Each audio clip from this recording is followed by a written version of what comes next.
ఒకటి ధనుశీలను 5:27 అయిపోతామండి. సహోదరులందరికంటికి ఈ పత్రిక చదివి వినిపించవలను, ప్రభువు పేర మీకు ఆనబెట్టిస్తున్నాడు. ప్రభువు మనకి ఆనబెట్టిస్తున్నాడు, కేక వేస్తున్నాడు. సహోదరులందరికీ, యవ్వన కాలంలో ఉన్న సహోదరులందరూ కూడా పత్రిక చదవండి. ఏ పత్రిక? కీడులు ఎక్కడెక్కడ జరుగుతున్నాయో ఆ పత్రికలు చాలా వస్తూ ఉంటాయి. ఎక్కడ ఏమి జరిగినాయా, ఎక్కడ ఏమి గొడవలు జరిగినాయా, మరి ఎక్కడ కుటుంబంలో సమస్యలు ఉన్నాయా, ఏంటి, ఆ కీడికి దూరంగా ఉండండి. సైతానుగాడు నిన్ను హింస పెడతాడు. ఎందుకని? కీడికి ఎంత దూరంగా ఉంటే అంత మంచిది. నువ్వు దేవుడి దగ్గరగా ఉండాలి. ఇలాంటి పత్రికలు ఎన్నో ఉంటాయి. వార్త పత్రిక, మరి అలాగే ఈనాడు పత్రిక, ఎన్నో పత్రికల రాయబడతాయి. ఇక్కడ సమస్య ఉంది, ఆ సమస్య ఉంది, అక్కడ గొడవ జరిగింది, ఇక్కడ యాక్సిడెంట్ అయింది, ఇక్కడ ఇంటిలోను మరి ఆర్థిక సహాయం లేక మరి ఎంతమంది ఆత్మహత్య చేసుకున్నారు. ఇలాగా చెప్పుకుంటా కొన్ని పత్రికలు చదువుతుంటాం.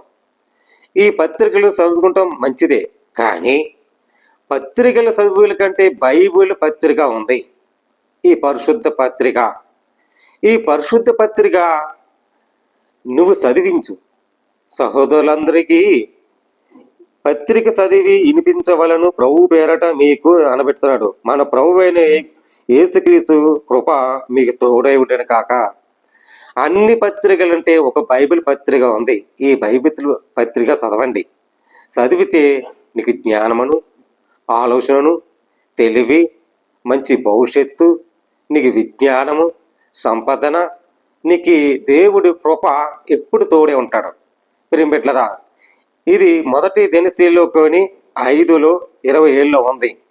మరి అదే విషయంలోనూ సామెతలకు వెళ్ళిపోతామండి. 4:27 అండి. నీవు కుడి తట్టుకైనను ఎడమ తట్టుకైనను తిరకము, ఇటు గాని అటు గాని ఏ తట్టి తిరకం, నీ పాదములకు కీడుకు దూరముగా తొలగించుకునము. చాలా మంది కూడా ఈ తట్టు ఆ తట్టు తిరుగుతారు, కానీ ఏ తట్టు తిరిగినా నీ ఆత్మసారంగా ఉన్నట్లుగా సజీవుడైన రక్షకుడు ఏ తట్టు తిరగొద్దని చెప్పాడు. అలా ఈ తట్టుకు ఆ తట్టు తిరిగితే కీడుకు ప్రతి కీడు. చాలా మందులను విమర్శలు వస్తుంటాయి. ఇటు వెళ్దామా అటు వెళ్దామా, ఏం చేద్దాం ఏంటి ఆలోచన పడతారు.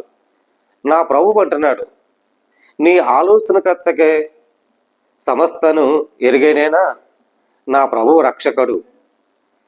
ఏ ఆలోచనతో నెమ్మదులతో నువ్వు కొనసాగిస్తున్నావో దానికి రొట్టింపు ప్రతిఫలం ఒక పత్రిక ఉంది, బైబిల్ పత్రిక. ఈ పత్రిక చదివించు, నా ప్రభువు నీ పక్షముకు తోడేండును కాక అని రాయబడింది. ప్రియమిత్రులారా, మనం పాదము చూసుకోవాలి. పాదములు ఉంటే మనం ఎక్కడైనా పని చేసినప్పుడు, ఎక్కడైనా కష్టపడినప్పుడు నీ పాదములు మట్టి ఉంటే దులిపివేయి, కీడు వస్తుంది.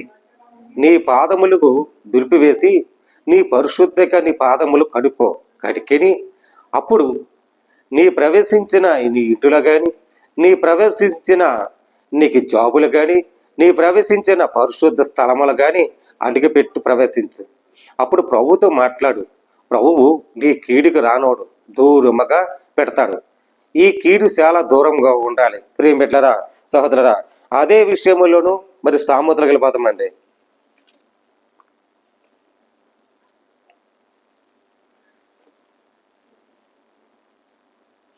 22:5 అండి. మూర్ఖులకి దూరంగా ఉండాలండి.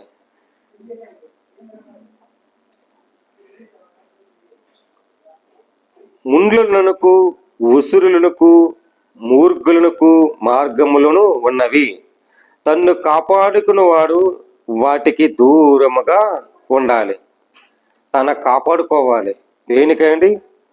మూర్ఖులకి ముండ్లును ఎక్కడ ఏ పాదములు గుచ్చుకుంటున్నాయో తెలీదు. నువ్వు పొలం పని చేసిన ముండ్లు ఉంటాయి. అక్కడ జాగ్రత్తగా ఉండాలి. నువ్వు పరీక్షించుకోవాలి. ప్రార్థించు. నీ విజయములో పని తోడే ఉంటాడని నా ప్రభు చెప్పాడు. నీ రహదారిలో తోడే ఉంటాను. నీ పని అన్నిటిలో తోడే ఉండను. నేను కాపాడుదును నేనే అన్నాడు. మన పని చేసిన మార్గములు కానీ జాగ్రత్త. అక్కడ మార్గములోను మూర్ఖులు ఉంటారు, అడ్డగోలు వస్తారు. జాగ్రత్త పడండి. ఎందుకుంది సుమా? మూర్ఖులు ప్రేమించాలి కానీ వాళ్ళతో పోరాడకూడదు. పోరాడితే మూర్ఖులు తయారైపోతారు. ప్రేమ పెట్టారా? ఇది బైబిల్ ఉన్న మాట. బైబిల్లో ఉన్న మాట మూర్ఖులకి మార్గములో ఉన్నవి, తన్ను కాపాడుకున్న వాటి దూరముగా ఉండాలి. కాపాడుకోవాలి. ఎప్పుడు మనం కాపాడుకున్నామో మూర్ఖులు దూరంగా ఉండి అప్పుడు దేవుడి పక్షముగా నీవు నివసించే మార్గములను ఉండాలి. ఇది యవనస్తులు ఉన్న వేటికి మన దూరంగా ఉండవలసిన లక్షణాలు. ప్రతి యవనస్తులు కాపాడుకోవాల్సిన లక్షణాలు. ప్రతి యవనస్తులు వేటికి దూరంగా ఉండాలంటే దేవుని యందు విశ్వసించి ఆయన మార్గములో నుండి ఆయన పరిశుద్ధ స్థలం ఉంటే నువ్వు వేటికి దూరంగా ఉంటావండి? పాపముల దూరంగా విడిచిపెట్టి మరి అన్ని విధాలు పెట్టి నువ్వు దూరముగా ఉంటేనే నీవు పవిత్రమైన మరి హృదయములో ఉన్న మార్పు సమాధానం నువ్వే అనుగ్రహించుకుంటావు. ఇది వేటికి ఉండవలసిన యవనస్తులు. ఈ మాట ప్రతి ఒక్కరు జ్ఞానించి ఆలోచించి దేవుడి మార్గాలు చక్కగా బలపరుస్తారని, దీవించబడతారని ప్రతి ఒక్కరు కూడా పేరు పేరున నా హృదయపూర్వకమైన వందనాలు తెలియజేస్తున్నానండి. దేవుడి మాటలు దీవించిన కాక ఆమె ప్రార్థనండి. పరిశుద్ధమైన ప్రేమగల తండ్రి, కృపగల దేవా నీ స్తోత్రాలు. మా సహోదరులందరూ ప్రేమించండి.